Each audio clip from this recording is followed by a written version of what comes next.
I get that answer for you. Yeah, because it's all they get up for this new equipment, you should have some kind of a warranty in that, so. Yeah. You know, we have some kind of a service out. Absolutely. Thank you, Madam.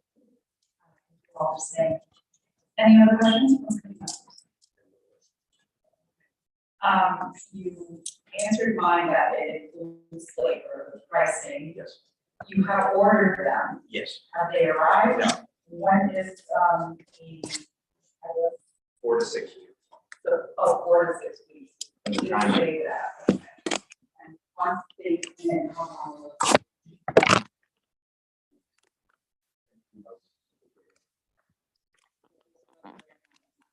No. The current system is functioning. It failed once through the winter. We're just being proactive. Again, experiencing this once before we do need to replace this. Okay, and the funding you are requesting will be enough to cover the cost. There won't be any other surprises. You mentioned this is coming from the capital budget. Okay, From the facility. perfect. Any other questions? All right, thank you, gentlemen. Thank you. Thank you. Thank you. Thank you. Is there anyone from the public that would like to speak on item number 1, the item we just heard? Anyone from the public that would like to speak on behalf of this item? And one more time, anyone from the public that would like to speak on this procurement? Okay, seeing none, I will move on to item number 2. If Mr. Birch and Mr. Guzman can step up. And again, just a reminder, you can come up, have a seat, state your name and address for the record. You will need to hold the microphone pretty close to your, probably the side of your mouth is best so everyone can hear you. Do not push any buttons on it, just pick it up and hold it up to your mouth where we can hear you. Thank you. Okay, thank you, Madam Chair. My name is Timothy Birch. My address is 198 Vernon Street in Rockland, Massachusetts. Go ahead. Hello, Madam President and the board. Don't push any buttons. Okay. Just My name is Alexander Guzman. My address is 23 Eagle Court, Meriden, Connecticut. okay, thank you. And once again, just hold the microphone pretty close. Unfortunately, if you hold it down here, no one can hear you. We want everyone in the room to hear you. You may proceed with your testimony. Okay, thank you. So I am the New England Area Field Services Director for Afscme International Union. For the past 10 months, I've been serving as the administrator over Afscme Local 884. Local 884 represents 400 members in the city of New Haven, working in a variety of job descriptions, both on the city side and the Board of Ed side. We have a lot of administrative assistants. We have school security, the emergency dispatch. We have a number of members who are here today who can probably tell you a little bit more about the important work that they do for the city and for the residents of New Haven. Local 884 has been working without a contract since June 30th of 2020. So we are going on 2 years without a contract. And we petitioned the Board of Alders for a public hearing about the lack of progress in negotiations.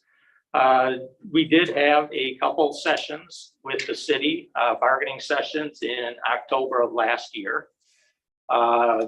Little progress was made. Some initial proposals were exchanged, but really no discussion on the proposals. And then the city canceled the next several bargaining sessions that we had scheduled. And then with the turnover in the city's Department of Labor Relations, we've not yet been able to get back to the table. As I said, we have 400 members. People are upset. Morale is low. There's been a lot of turnover within our bargaining unit. The city is having a difficult time retaining and recruiting people. A number of our departments, the police emergency dispatch, have been working shorthanded. There's been a lot of mandatory overtimes. People are being held over, sometimes on a daily basis. And the situation needs to be addressed. So we appreciate your giving us this opportunity to speak to the committee today. We respectfully request that the Board of Alders give a public hearing, and so that we can get on with contract negotiations and make sure that the men and women who provide vital services for the city are treated fairly. Thank you, Tim.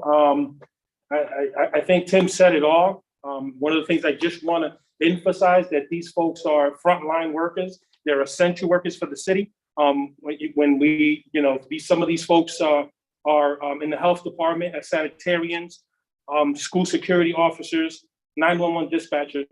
These folks are tax collectors office. These folks are the folks that do the essential work for the city and keeps the city not just safe but moving forward, right? So we thank you for this opportunity and are excited to hear some of the testimonies from our folks that are here today. Thank you.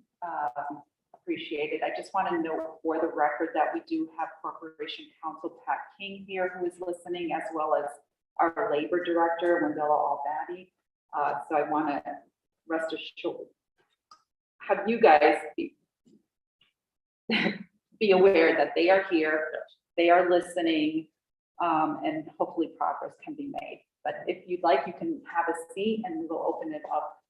Or actually, before you go, do any committee members have any questions? I have one.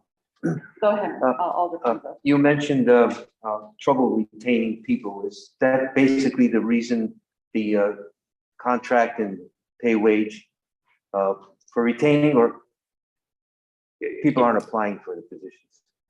But I think there's been a lot of turnover since we have been here. The people have not received raises in several years, and we have people who are making pennies more than they were 10 years ago, 12 years ago, particularly when you take into account the additional money that they're paying for health insurance premiums and so on. Their take-home pay has barely increased, over the past 10 years. And there's a tight labor market out there, not just in the city of New Haven, but elsewhere throughout the country. And I know that a number of the departments have had a difficult time, with turnover, and when people do leave, also having a difficult time hiring people to replace them. Thank you. Thank you. All set? Yep. Do you know why the previous sessions were canceled? There was not always given a reason. There were some sessions that people were double booked.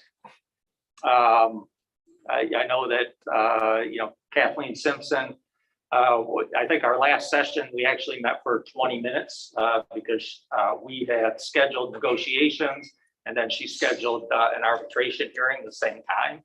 That she had to testify at the arbitration hearing. So our negotiations literally lasted 20 minutes. There was another time that we had negotiations scheduled, and then the city scheduled a bunch of disciplinary hearings that same day. And because they were spending time disciplining people, which for the most part turned out to be in error, but that I suppose is irrelevant to this, but the city scheduled disciplinary hearings rather than meeting with us in negotiations, right? So I think that negotiations with Local 884 is important, and when those are scheduled, that the other things should be scheduled around them. And you are aware that we have a new labor director? Yes. As well? Okay. Yes, I am. And hopefully, now that they are on board,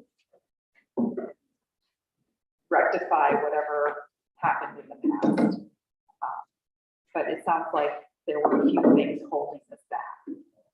Yes, we are hopeful with Wendella Manny on board as the labor relations director that we can make progress soon. I know she's still relatively new, but yes, we are. We're hoping with the change in office there that's a positive development for us. Go ahead. Alder, Duesenberg. Thank you, Madam Chair.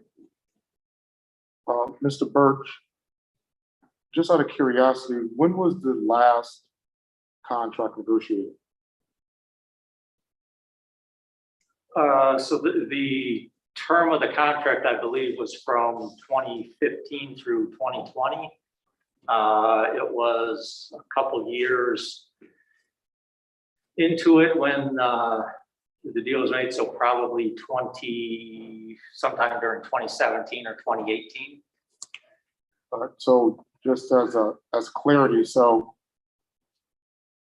maybe not past practice, but past practice maybe has been that the contract has dragged for 2 years before being negotiated in previous history? That has happened in the past, that is correct. So the question that I would have then, what are your hopes? So you're here, what are you hoping to gain? You're here, you have our attention, Yes. right? So what do you want? What are you hoping to gain from tonight's presentation? So we are hoping that the Board of Alders has some influence over the city and can help us to get back to the table in a timely fashion, and that we can sit down and quickly negotiate a successor agreement. It's been nearly 2 years since the contract expired. I think the people that work here deserve to be treated fairly. And frankly, I think that the city, from the budgetary things we've been hearing, is in a relatively good position right now. So I think it's in everyone's best interest to wrap this up quickly.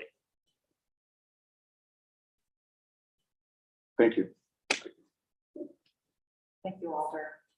Do you have an appointment coming up or what? We do not have negotiations scheduled at this time, no. And that is the point of you being here, is to try and schedule something and try and get going on it again, because it sounds like you were making progress, then it stopped. Well, I don't. Negotiations began. And then Yes, they began, but unfortunately, we didn't. There was no back and forth.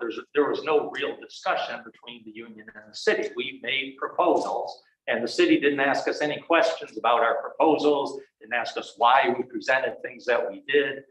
So there really was no negotiations, right? There was an exchange of paper, but there was no discussion about why this is important to us, what we're trying to achieve, right? So yes, there were a couple initial sessions, but no progress was made. any other questions from committee No. members? No. Okay. At this time, I will open it up to the public and we'll call each person up one at a time. So if you want, you can have a seat. And if you need to come back up, we'll call you. You can come back. Okay. Thank you. Thank you. Thank you. Thank you very much. I don't know if Rolando Perez could be called first. We appreciate that. Sure. Thank you. So I have a list here and I will call the first person who wants to publicly testify. So I have Rolando Perez. And again, I will remind everyone, please state your name and address for the record and hold the microphone up close to your mouth so everyone can hear you. Good evening. Good evening. Good evening. My name is Rolando Perez, ROLANDO Perez, Peter EREZ. I live at 600 Washington Avenue in North Haven, Connecticut. Please bear with me as I read my prepared remarks. Good evening, Chairperson Festa, Vice Chair Singh, and members of the committee. My name is Rolando Perez. I've been a parking enforcement officer for the city of New Haven for almost 10 years. Since June of 2020, I've been working without a contract.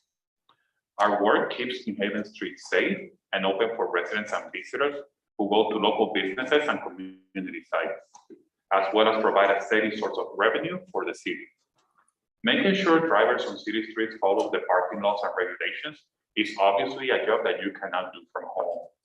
We help keep the streets clear when it snows, and we have to be out there during the hottest summer day and the coldest winter day. Even before the pandemic, giving out a $50 parking ticket to someone who is not a pleasant experience, and we had to be careful then as well as now with how to deal with potentially irate people who are always ready to fight you. As city employees, we all take pride in our jobs, but we've been kept in a holding pattern for almost 2 years without a contract, and it has taken a toll on morale. When I started working in parking enforcement in New Haven in 2013, the pay was $18 an hour. As of today, it's $18.93 an hour for almost 10 years. A raise of less than $1 an hour over 10 years doesn't come close to keeping up with a decade of inflation and cost of living increases. To me, that shows how little the city has cared about reaching. If you're in City Hall and a wall is falling down, there will be an order to fix it. If a city vehicle is broken down, eventually somebody will fix it. But how about fixing the situation where your employees who are demoralized and doing their jobs despite having no contract and no end to the settlement in sight? Actions speak louder than words. My fellow members of Local 884 are here to deliver our words, but it's time for you to deliver action. And we're asking kindly to come to the table to negotiate a fair contract that recognizes our contribution to the city and our dedication to making it work. Thank you for your time. Thank you, sir. Thank you.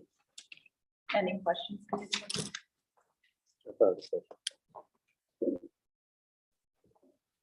Thank you, Mr. Perez. I just want to say thank you for the work that you do. It is important work. And even though I've received the ticket from time to time, and I've not been happy, what you said is actually true, is that it doesn't take hard to look at when it's time to look at where we're going to get money from. Those tickets are an important part of the revenue source for the city. So we thank you. I thank you for the work that you do. The question that I have is, any of your colleagues that you work with in your division, have they left traffic and parking because of the pay or because of the contract? Could you just talk about that a minute? Sure. Thank you. Over the last 2 years, about half of the staff in traffic and parking, at least the people that I work with, have left the department over either money issues or contract issues. And just to add to what you said, thank you for saying that, because I'm one of the people that actually enforce throughout the neighborhoods. So people are usually not happy to see me. Oh, that's what people think, but actually 8 out of 10 experiences, people are actually glad to see me around, because, you know, it's like a residential parking zone and people park wherever they want, or down State Street where people park everywhere. So it's actually, you feel that you're helping, as weird as that makes sense. Thank you. I have a question. Mr. Perez, you said half the department left. Can you put a number on that for us, please? If you could. Yes. I don't know if I could go with names, but just at the top of my head, in the last 2 years, I can think of 1, 2, 3, 4, 5, 6, and one was just rehired. Thank you. But that, I'm just at the top of my head. That's perfect. Thank you very much. All set, Alder? Yes. Okay. Have they filled those positions? My understanding is that they filled 2, but that's about it. Any other questions? Okay.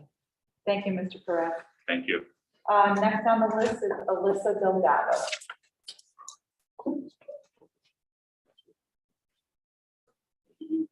He started at 10 years ago. And following Alyssa will be Larry Dawson.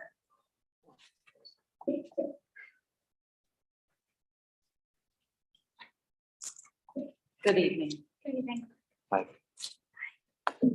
You can have a seat and just state your name and address for the record. Good evening, Chairperson Festa, Vice Chair Singh, and the esteemed members of the committee. My name is Alyssa Delgado. I live at 317 Lexington Avenue in New Haven, Connecticut. I currently work as a housing code inspector for the Livable City Initiative. I'm also the treasurer of Afscme Local 84. As you know, our union represents the city and Board of Education employees who are very dedicated to New Haven and its residents. So I just wanted to give you a little background as to what we do. So I spent my entire life in New Haven. I know the neighborhoods, I know the people, and I know that the work that we do here is important and it makes a difference. We assist people dealing with unsafe and unhealthy housing conditions in their rental units. Everything from mice and roaches to sewage leaks, ceiling collapses, lack of heat and cold weather. It all falls into our realm of code enforcement, and our division is available 24/7. We always have someone on call to deal with anything, so that way we tackle hazardous situations and really unsafe situations immediately.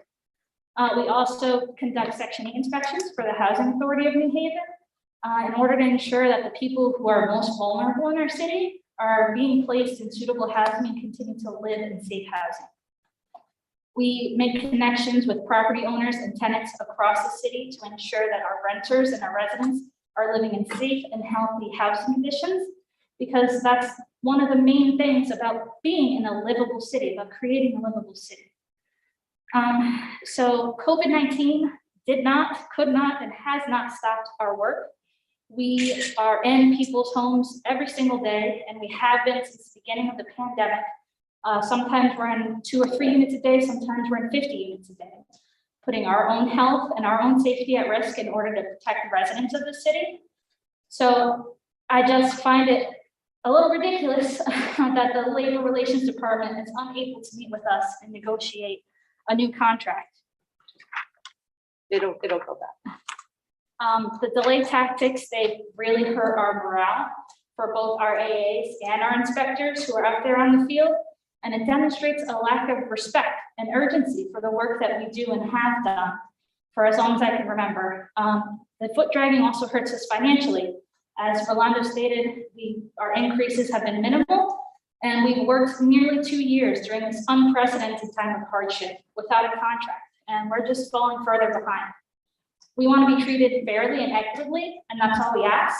And Local 84 has been there for New Haven through its toughest times. So we humbly ask you guys to help in getting the city to be there for us. Thank you for your time. Thank you. Thank you, Ms. Delgado. Are there any questions from committee members? Go ahead. Thank you.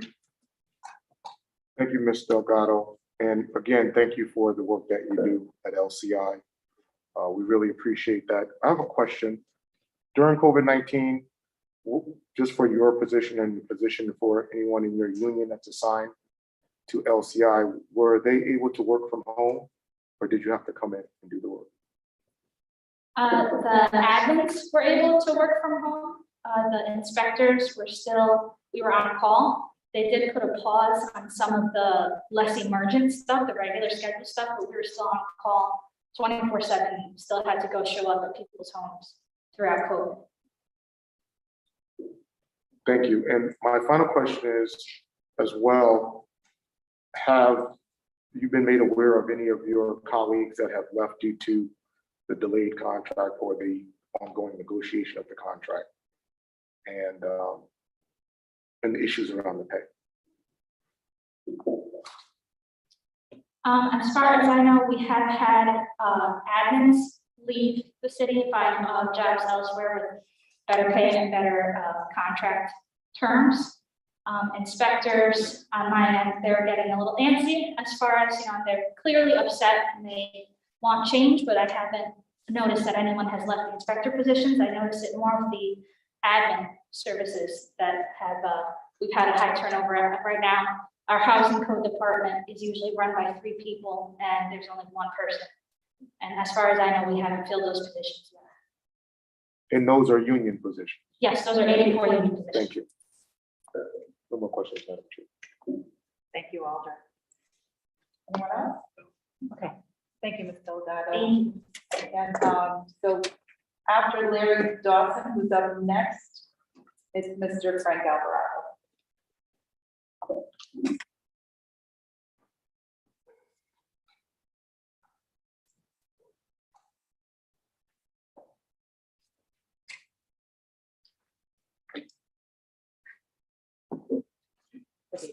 Good evening.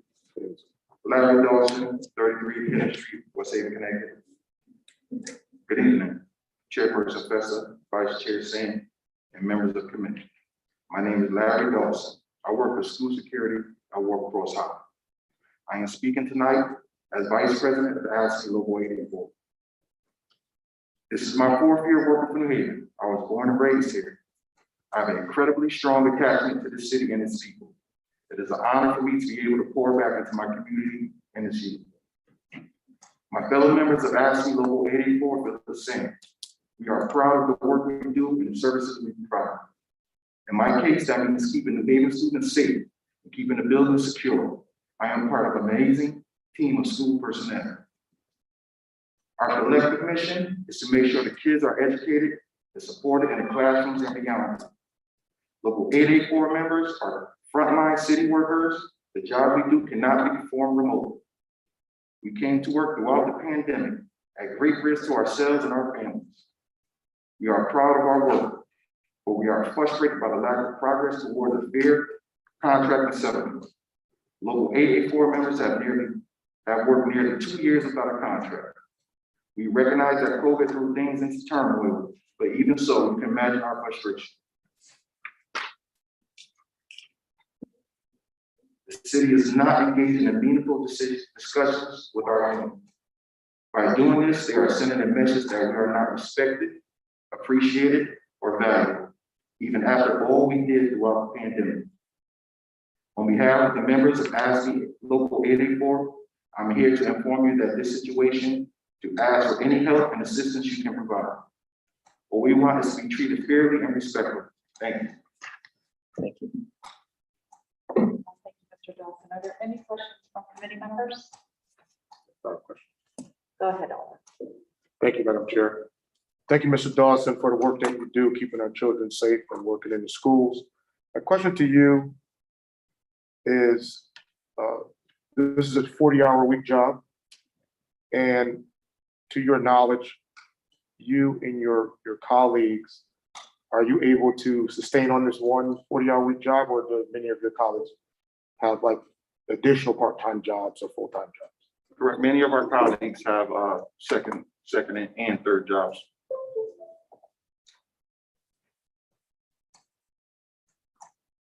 Thank you. Thank you, Madam Chair. Go ahead, Alder. Thank you, Madam Chair. I have one question for you. Thank you, Mike.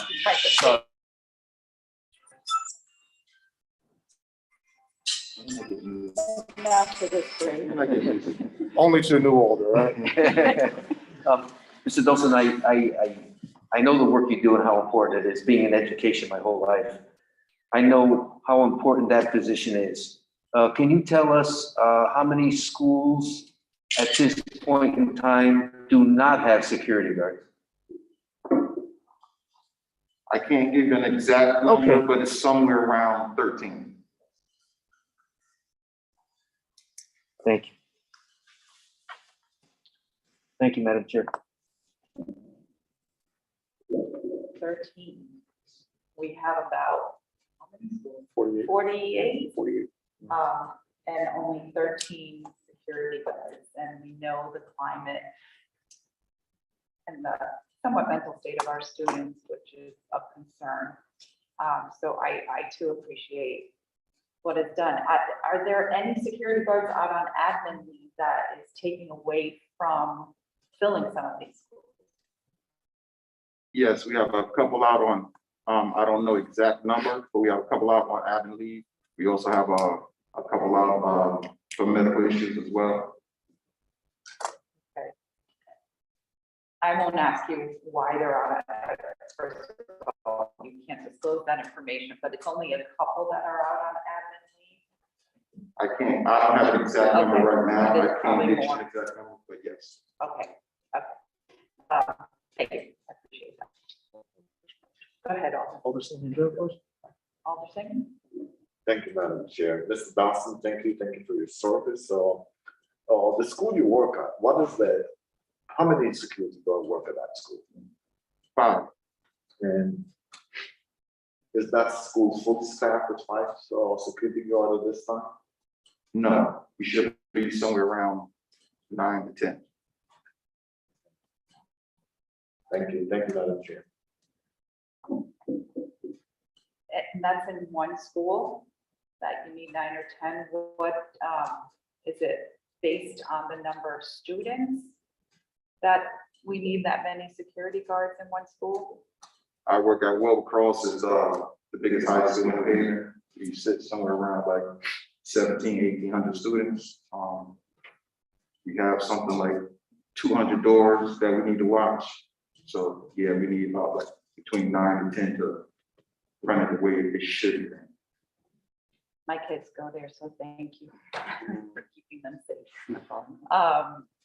Yeah, and it is a very big school, so I appreciate you explaining the reason why there are so many, and yeah, there are a lot of doors in that school.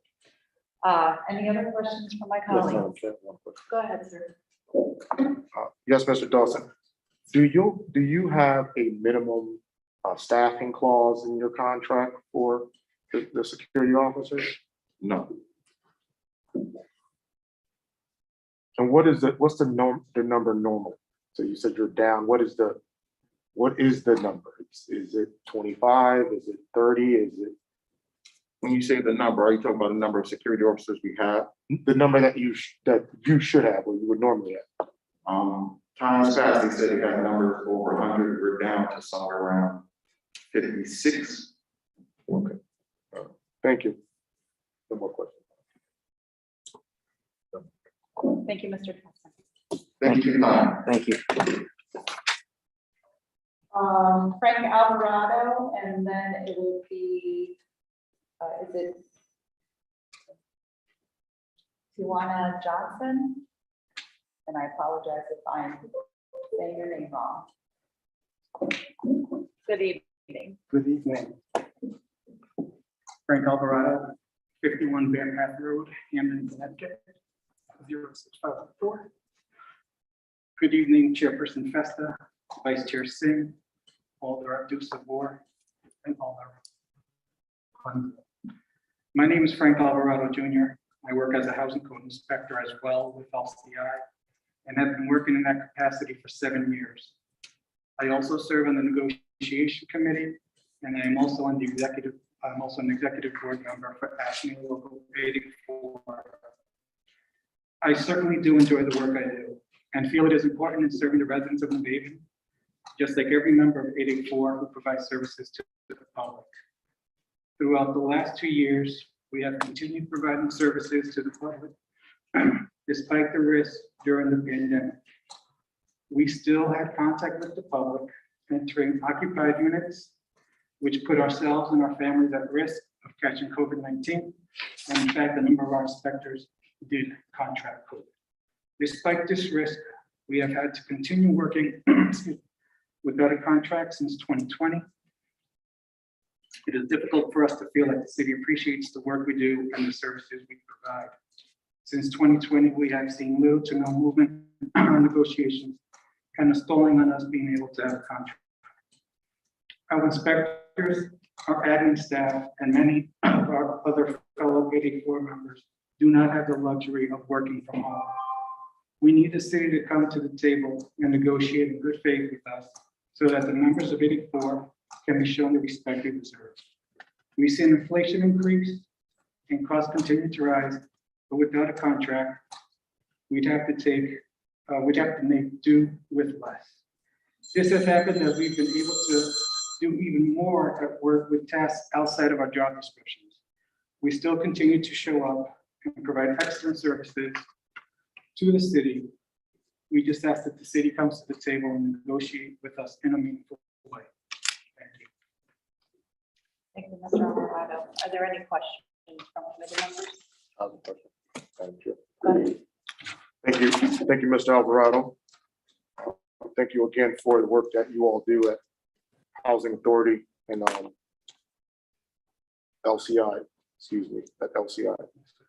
Do you have in your contract a no strike clause? I believe we do. That is correct. Yes, you do. Thank you. Thank you, Madam Chair. Thank you for your service, Mr. Alvarado. My question, what is the morale in your department in terms of calls, ratio from calls to inspector? How many of that get covered? So, I mean, obviously, you're always gonna have someone that's not happy, or someone that, you know, is gonna complain. And we get that. But I think some of the gripes are there's merit to them. You know, we really have worked hard. We continue to work hard. You know, the morale, I get a lot of calls. People want to know what's going on.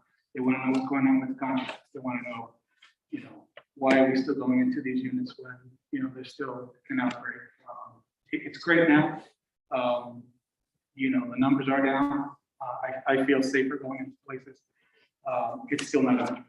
You know, there's still work that needs to be done. Thank you, Madam Chair. Any other questions? Thank you. Thank you. Thank you. Thank you.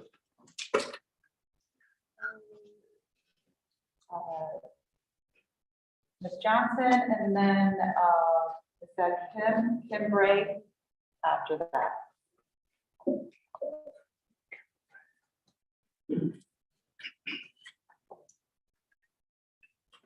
Good evening. Good evening. Juan Johnson. Just hold the microphone close to your mouth so everyone can hear you.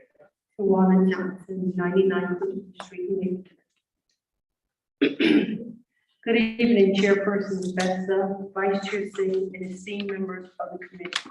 My name is Tawana Johnson. I am a resident of New Haven. And let me first begin by thanking you for all that you do for our communities. I've worked at New Haven Board of Education for the past 16 years, and currently I am an administrative assistant at Riverside Education Academy. I am also the chief steward for Afscme Local 884, which represents many frontline New Haven public service workers within the city and the Board of Education. In our schools and Board of Education departments, administrative assistants are frontline workers. We're not only an asset to our buildings and departments, we are the first point of contact in all situations. And let's not forget that we support students, families, staff in the community. Tonight, I want to express my concerns with 3 simple points. My first point is we show up. We've always shown up, but these past 2 years, we have shown up in a different way during the pandemic season. Some of us were afraid, nervous, anxious, yet we showed up. We've kept the city going. And I hope that I'm looking at people in the faces of people that understand that despite not having much of a safety net, we show up. My next point is we never stop. If we never stop, that means the city never stops. There's no pause in what we do. We keep going. We are like air traffic controllers, handling calls, emails, faxes, Zoom meetings, interactions with students, families, and staff. We also network with outside agencies such as the judicial system, law enforcement, Clifford Beers, Youth Continuum, ACES, DCF, etc. We show up, we never stop, and my last point is we deserve it. As a chief steward, I'm privileged to meet our members and hear their concerns regarding our employment compensation and benefits. Unfortunately, our pay, benefits, and working conditions have not been commensurate with the responsibilities we carry out. We go home to our families and make do with what we have, but we need more. Our contract expired June 30th of 2020. My New Haven real estate taxes and property taxes have gone up along with the cost of living and gas. Yet we are stuck with the same wages. All we're we're asking for is the city of New Haven to come to the table and negotiate a fair and reasonable settlement, which just hasn't happened yet. We want to be treated with respect and recognized for our dedicated work. Again, as the steward, I echo my last point to our members. I may not have all the answers, but one thing I can firmly say to them is that we deserve it. If you don't recall anything else I've said tonight, and when you go, the next time you go into a public school or an office and you see an administrative assistant, I want you to remember those 3 points. We show up, we never stop, and we deserve it. Thank you for your time, and our union members appreciate any help and support that you can provide regarding our contract negotiations. Thank you, Ms. Johnson. Thank you. Any questions? Put her back. Thank you. Thank you for your testimony. Thank you. Kim Bray, followed by Sheree Corbett. And once again, just hold the microphone to your mouth so everyone can hear you, and state your name and address for the record. Good evening. My name is Kimberly Bray. My address is 30 Valley Place North in New Haven, Connecticut.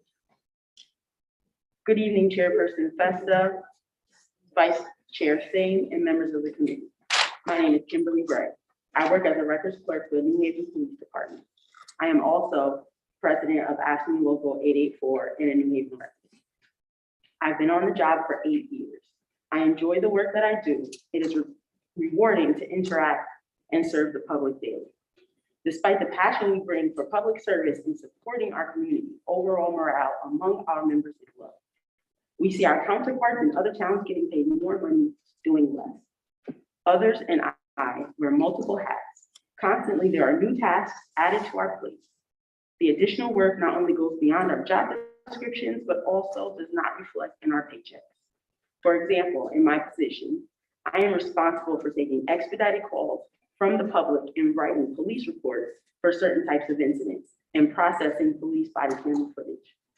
These tasks were not part of my job when I first started. Many of us feel that the city does not appreciate the work that we do. The fact that there has been no movement in negotiations since our contract expired in June of 2020 is making the situation worse. We need a contract that reflects our changed world. That means updated job descriptions and more clarity in the different areas of the contract. None of this can be accomplished unless the city agrees to come to the table and negotiate. We are committed to making New Haven a great and safe place to work, live, and thrive. I ask that you honor our contributions. Help us by negotiating a fair and reasonable contract that we deserve. Thank you. Thank you for your testimony. Any questions from committee members? No, of course. Go ahead. Thank you, Madam Chair. Thank you, Ms. Gray, the work that you do at the police department. I'm very familiar with that work that you do. Yes. And certainly thank you. I won't even ask you the redundant question of, did you work during COVID-19? I think we already know the answer to that. Yeah. What I am curious, though, that you did mention, because I am familiar with the operation of the department, is how did you come about as a record clerk processing body camera footage and writing reports? Your union did not treat that as an amendment or an addendum to the current contract, some type of? I believe there was an MOU in place. Yeah. The MOU came across, but we didn't get compensated. So we're doing more work. We are generating reports that people are getting and they have our name on them, and like we're police officers. So if your car gets stolen, take your report. And the other question that I have, compared to, and this is not a fact by any means for you to publicly disclose your pay, but compared to what other departments around the area, Bridgeport, Hartford, comparable to this size, are doing, how does your pay fall in terms of the scope of the work and the pay? I can't give you an exact dollar amount, but I believe there's other departments that are they're only part-time. Their record, we're 24/7. We are staffed 24/7. And again, I don't know the exact dollar amount. I won't begin to make something up, but I know anywhere between $5,000 difference minimum Less, that we make less than other departments. and my final question, Madam Chair, if I could. Go ahead. Staffing, have you lost colleagues during this time period due to the pay or the contract? Since I was hired in 2014, I believe, and I don't know if you will remember coming up to records, we had a full room, 20, 25 people, maybe more. Right now, we are down to the team. We have a job that was a 4-person job that one person is doing. So while we have, we have people doing, FOI requests for border paroles and pardons, other law firms, lawyers, police, juvenile. There's one person that does everything. So we get calls all day long. We field calls all day long, telling people how to give reports. And they're upset because we can't turn them out as fast as we used to. And people are upset, and we try to get them out as fast as we can, but And then just one more question. This is my final question. As a result of this shortage, I will make the assumption that there's overtime or no. Yeah, there is overtime. There's sometimes people call out. They try to staff it so that we're doing multiple things. For example, when I go in, I'm taking expedite calls, and I'm also supposed to be processing body camera footage, and I can also be covering the desk lunches. So I'm covering the desk for 3 hours or 2 hours, and then I'm covering expedite, and then I'm trying to redact body camera footage all in desk.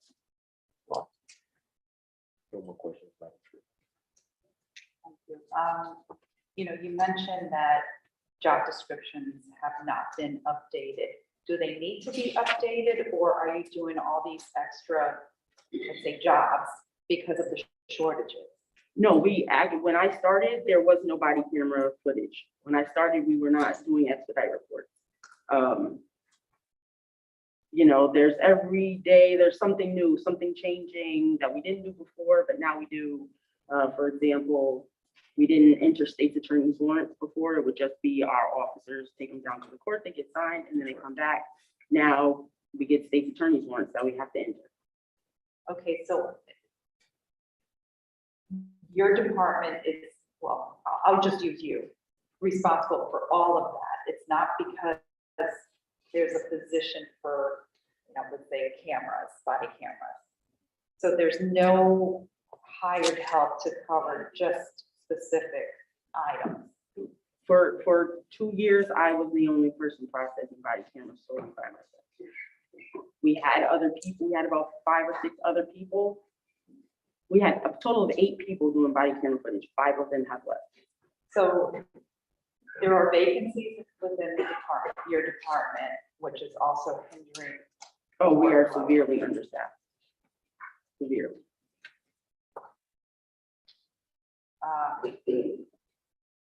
Is there any, are they looking to hire? Do you know? I have no idea. But the vacancies are there. If I'm not mistaken, I believe the last list has expired. So I think they would have to do a whole new list. So the testing, all the civil tests, all of that would have to be done. Yes, I believe so. That's good for us to know, because we can ask those questions to the appropriate departments to make sure we know what's going on. Go ahead, Alderson. Thank you, Madam Chair. And your department is under the control of the police department. Yes. When you started, how many people were working? How many staff were working in that department? I believe, I want to say about 25. 25. And what year was that? In 2014. And today, how many staff is in that department today?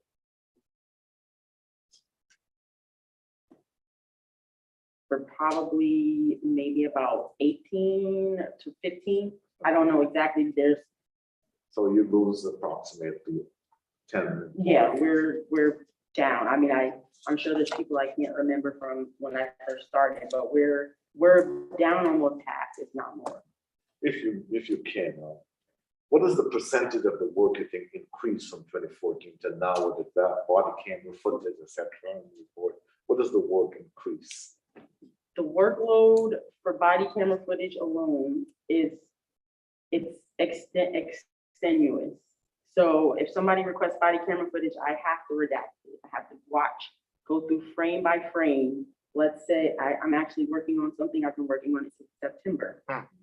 Because I'm doing 10 other things and the tediousness of the job. I have to literally go through frame by frame, 2 hours of footage for one video. I have to take out juveniles. I have to listen to the radio. I have to take out social security numbers, all of that information. I have to take out the MDTs in the car. So you can, understand that it's tedious. And then we have to listen to the audio. We have to make sure we get everything out. So it's a tedious process. It's very detail oriented.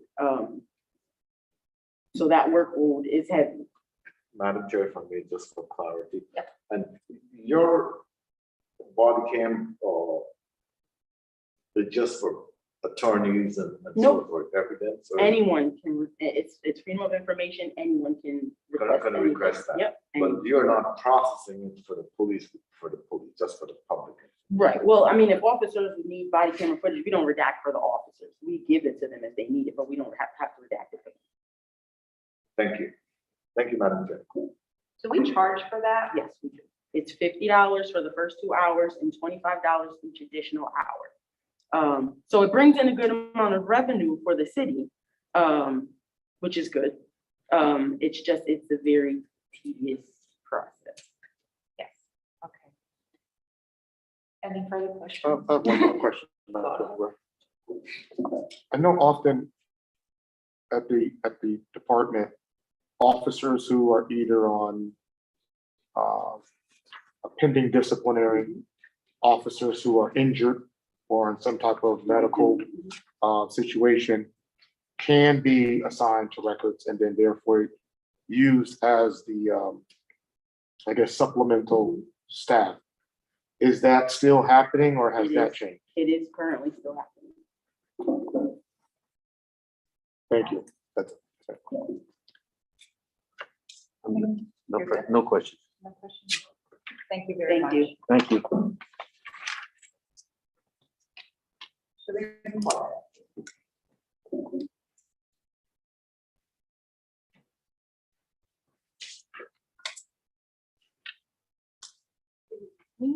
Good evening. Welcome.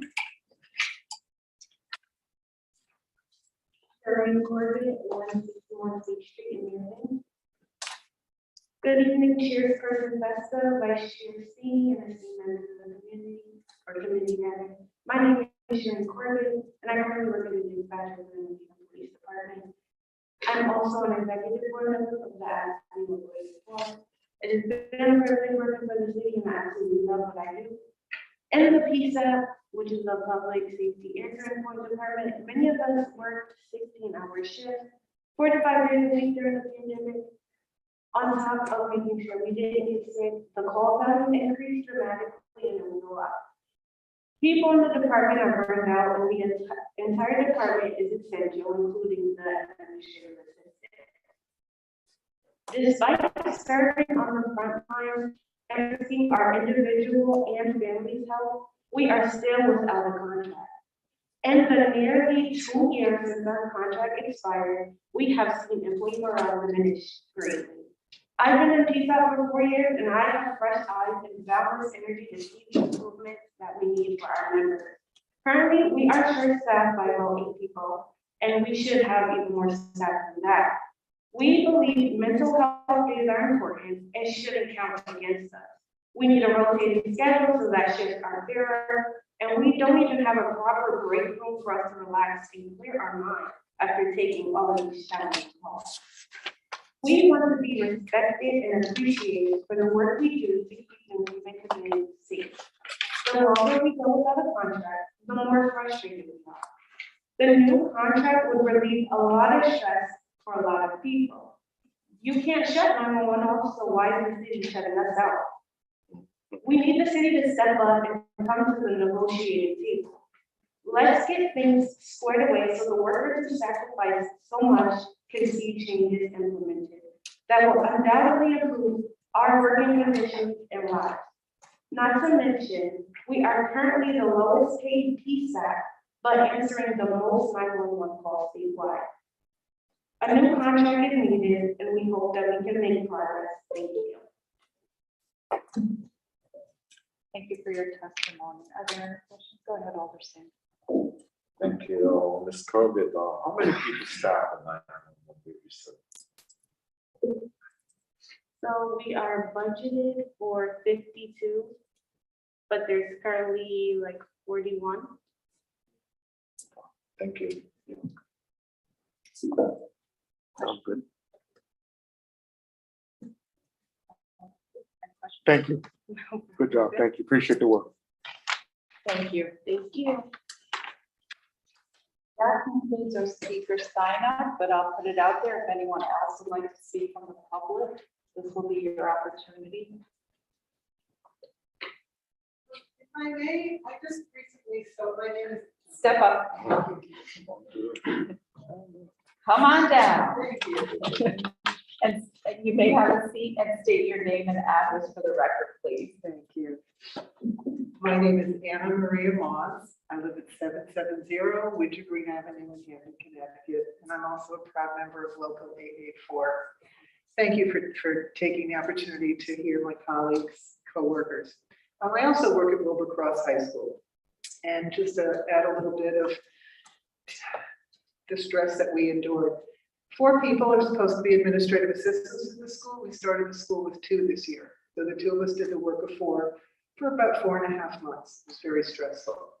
We are frontline workers. We had to come in last year while teachers worked from home and students worked from home. My take-home pay today is $25 more per paycheck than it was in 2014. That's significant. And I just like to leave with this one wonderful saying. If one life is saved, the person is called a hero. If 100 lives are saved, it's a 911 dispatcher. Thank you. Thank you. It's a great name, by the way. And I think I've actually, because I could go to Wilbur-Cross, I've spoken with you. Thank you for your testimony. Thank you. Is there anyone else from the public that would like to speak?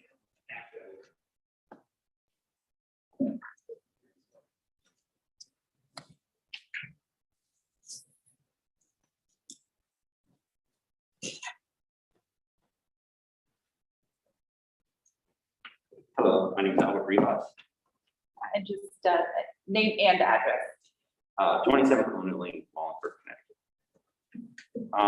I'm a single maintainer for the city of New Haven. We maintain all city traffic lights and signals. We are well understaffed. We have 300 signal light intersections, 12,000 street lights. I'm one of 4 people that maintain every one of those. We have a huge amount of, say,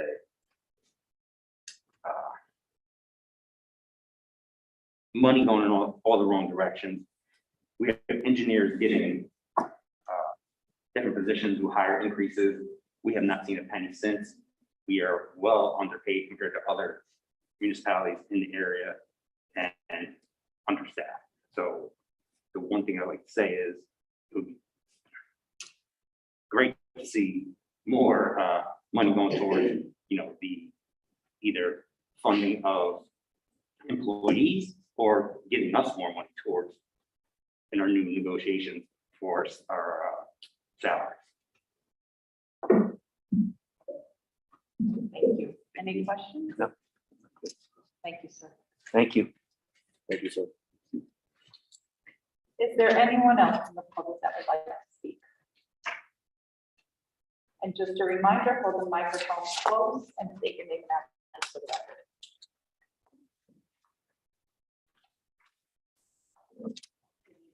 My name is Teresa Jackson. I live at 245 James Street in Lincoln. I've worked for the city for 14 years. I originally started in the athletics department. I was transferred over to the 911 department. I am the administrative assistant for that. I'm coming to you all because a lot of us are just tired.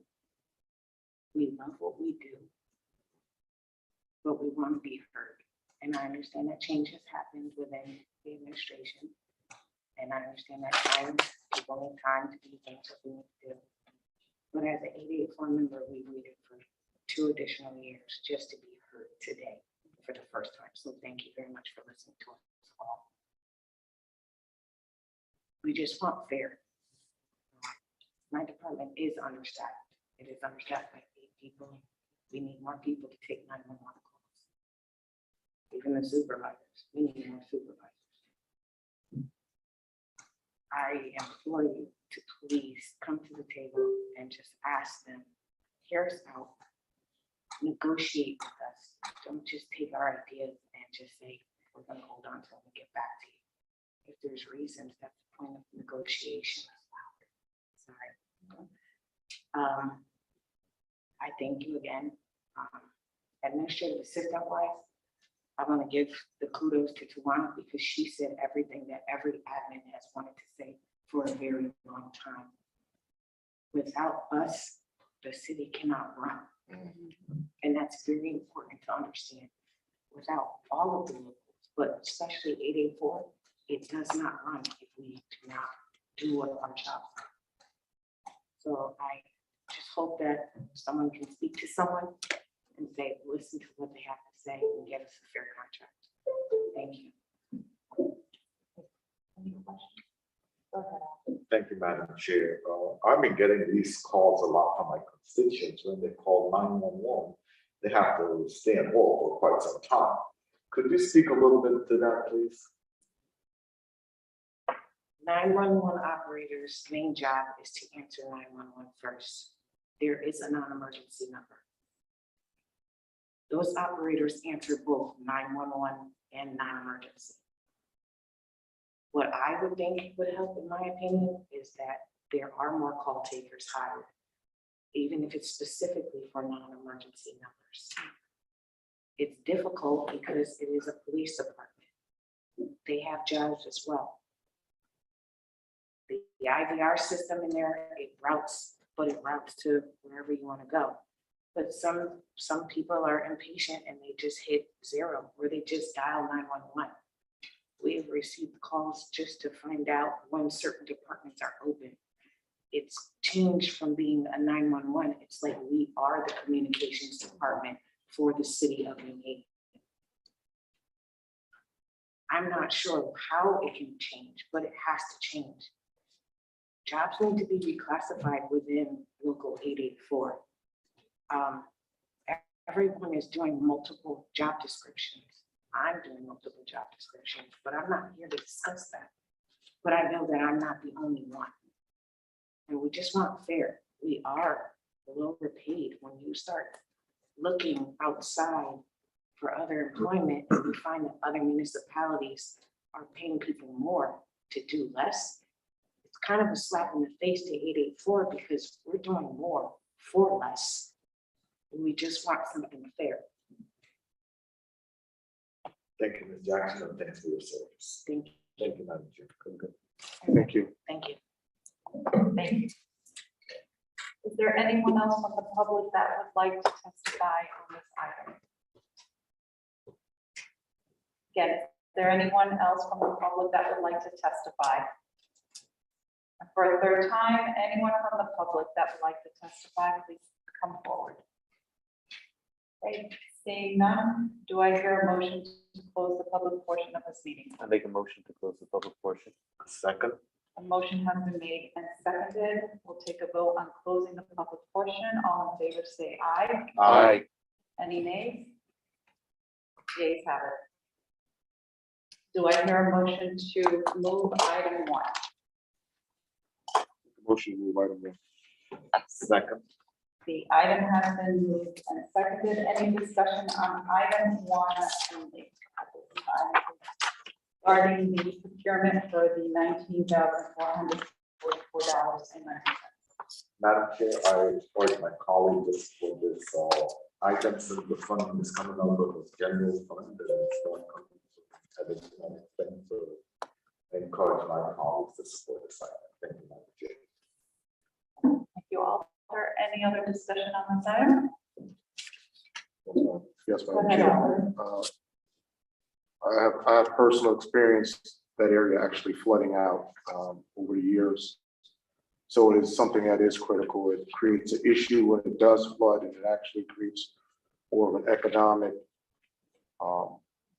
cost to us because if the equipment gets damaged as a result of that, this is ounce of prevention is worth a pound of cure. So I support this. I support this cost item being purchased. Thank you. Thank you. Any other discussion?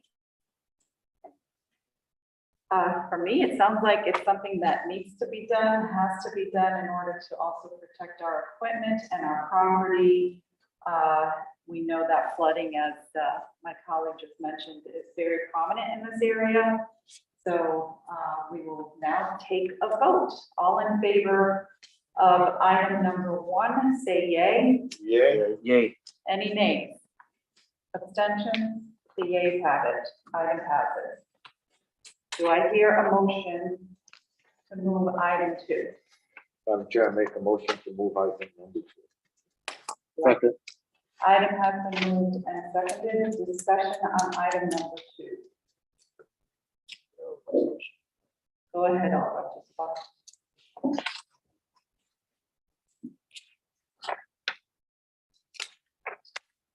The testimony that I heard tonight, first of all, let me just say to everyone sitting up here, we really value the work that you do. And some of the things that you've said don't even scratch the surface on the important role you all play in running this city. And we direct that to here, Madam Chair, and my colleagues. Everyone sitting at this table, we are from the working people. And the folks that came up here today to speak, this is our working class. These are our working people. These are the grandmother and grandfather immigrant stories that we talk about on how we put people through college and how we got put through college. And I think it is absolutely imperative that we meet these workers and work forward with them. And I've heard tonight, the plea of if we could just have a contract, if we could just get a negotiation. The reality of this is this goes beyond just getting a contract. This goes to the heart of we need to provide our city workers with what they need to take care of their families so they are not struggling. And these workers have worked through the pandemic when people were dying, when people were terrified to come out of their homes, when people were scared to call up their loved ones, go visit their grandmother, give their mother a hug. They were in a small office somewhere, breathing air, potentially in a building that we were not even sure the filters needed to be changed yet, if the masks worked yet, if the sanitizer was enough, if the right foods was available, if there was food available, if there was even water available. So I'll just make it plain, I am disturbed. I'm concerned, and as it was said, oh yeah, we hear you, I hear you, loud and clear. And I hope that, Madam Chair, this wonderful shining city that we talk about, and all these great things that we want to be an example of, the best in policing, the best in education, the best in environmental science, the best in all of the best things. Let's be the best in taking care of the people that take care of us. Because if we cannot do that, we're no good, we're no more valuable than this piece of plastic that I'm holding. These are the people that got us through the pandemic. God bless all of you. Thank you. I would just like to echo those remarks of my colleague, and having worked in the city for 49 years, I know what many of you do firsthand. So I just want to thank you for all the hard work that all of you do. Thank you very much.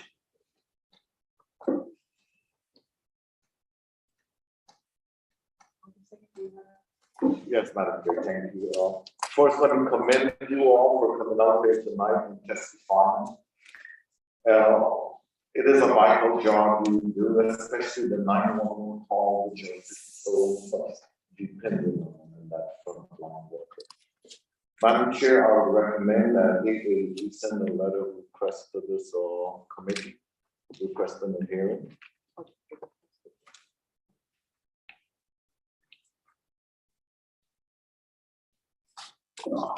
I believe this is the, so tonight we're hearing the public hearing. Are you saying that, and I think, do you want us to write a letter? No. It to write a letter to start the negotiation. Letter requesting a negotiation. I think they sent a proposal already to the Labor Relations Department. And they wrote us requesting this public hearing. And at this point, we might be able to write a letter to move it forward. Is that? Thank you, Madam Chair, for that clarification. I request that we state a letter and send it out to the department. On behalf of On behalf of CSA.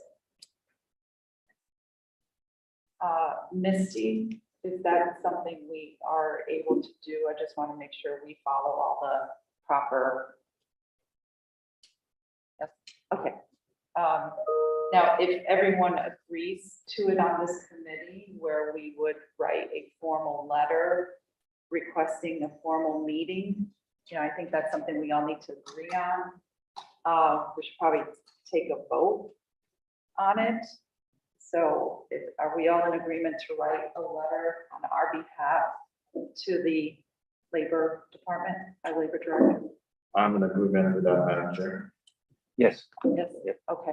Can we just, if it's okay, Madam Chair, can we just modify that for the record that what the request of the letter is? So if I could just make a recommendation that the letter outline the urgency of getting to the contract negotiation table to work out the issues with this union representative around this contract. It's if I have it correct, they put a proposal in.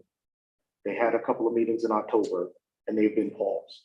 So our letter would be to get them restarting negotiations and the urgency around it based on the testimony we have about the morale, the low wages, the working conditions, the additional work, the loss of staff, the working conditions. I think that it's important for us to make sure we put that in the letter so that it gives it a charging order. Thank you, Madam Chair. Thank you, Alder. Go ahead. No. May I make a recommendation to vote on that and then have Alder Singh amend his original motion to amend it to include to read and file this item? I make a motion to amend my original the request to include the additional read and file. Second. All in favor? Aye. Ayes have it. Anything else you want to add? Any other discussion? No, Madam Chair. Okay. I have just a few words I want to say. First of all, I want to thank everyone for coming out this evening and voicing your concerns. We have listened, and the good thing is that our Corporation Counsel and our Labor Director have also listened. We will write a formal letter requesting that the negotiations continue or pick up at least where they left off and to be expedited if possible. You know, I heard a lot about, you know, morale, job descriptions that need to be changed. And that is a concern because we count on all of you. You are kind of like our silent angels, you know, we always hear from the department heads. We always hear from, you know, we don't hear from the workers very often. And it's actually refreshing to hear from the workers because it allows us to also see what your jobs are, what your departments look like, et cetera. And it's very helpful, especially that it's also budget season and we are hearing from department heads and what their needs are. So hearing from you was very appreciative and enlightening as well. So, you know, as you can tell, we did listen, we questioned. We will write this letter and we hope you will stay in touch and keep us updated on any progress. And again, I want to thank you for the jobs that you do to maintain our city and keeping it clean and keeping it safe and keeping it healthy as well with, you know, inspections, et cetera. And thank you for coming out this evening and putting up with us. Anyone else like to add anything? Okay, now the only vote for this item is to read and file. So do I? Make a motion to read and file. Second. Okay, the motion has been moved and seconded to read and file. Any discussion on reading and filing? Seeing none, all in favor of reading and filing this item, say yay. Yay. Any nays? Abstentions? The ayes have it. And before we adjourn, I just want to say again, thank you. And hopefully you'll hear something. Thank you, colleagues. This was our first meeting in person. Thank you, Madam Chair. Appreciate you being here this evening. And do I hear a motion to adjourn? Motion to adjourn. Second. Okay, the motion has been made. Everyone in favor of adjournment? Aye. Aye. Aye. Okay. Have a good night, everyone. Thank you.